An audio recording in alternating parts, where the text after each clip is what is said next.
Megan came to me believing that her great-grandfather, Green Church, was put up for adoption when he was young, and she spent years trying to learn the identity of his biological parents. But as it turns out, Megan was searching in the wrong place.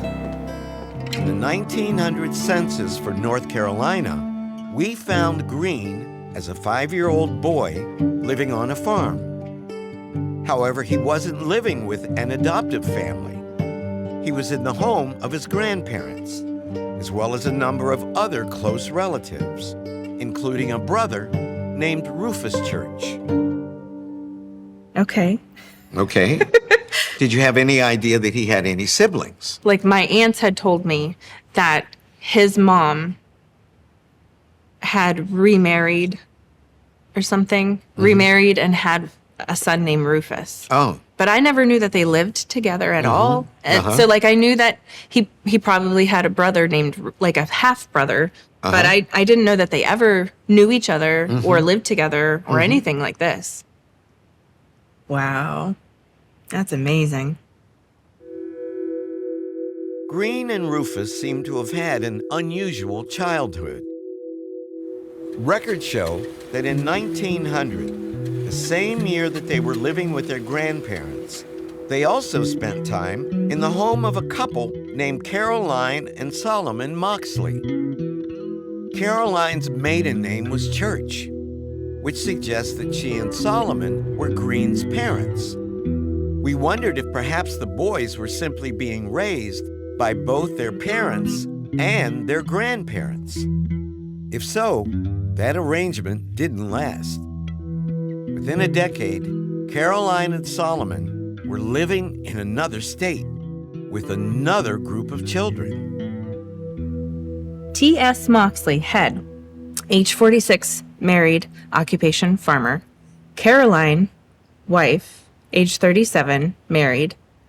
Children born 5. Children alive 5. Dora, age 8. Birdie, age 5. Minnie, age 4.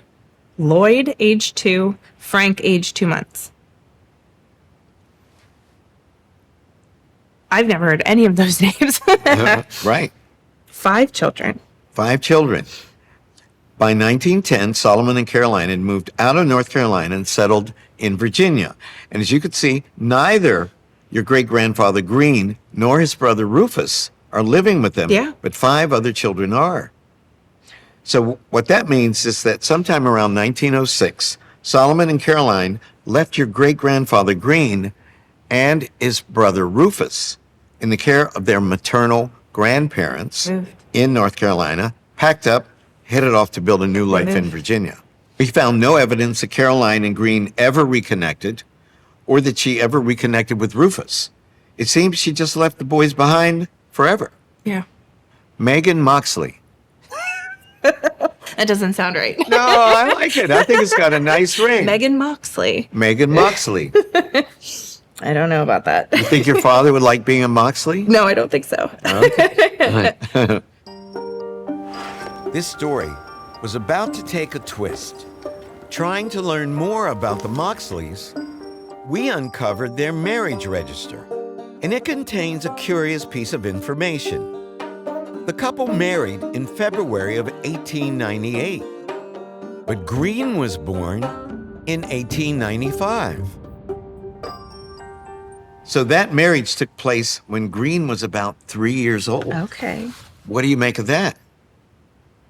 And So he was 3 and Rufus was 6. Was 6.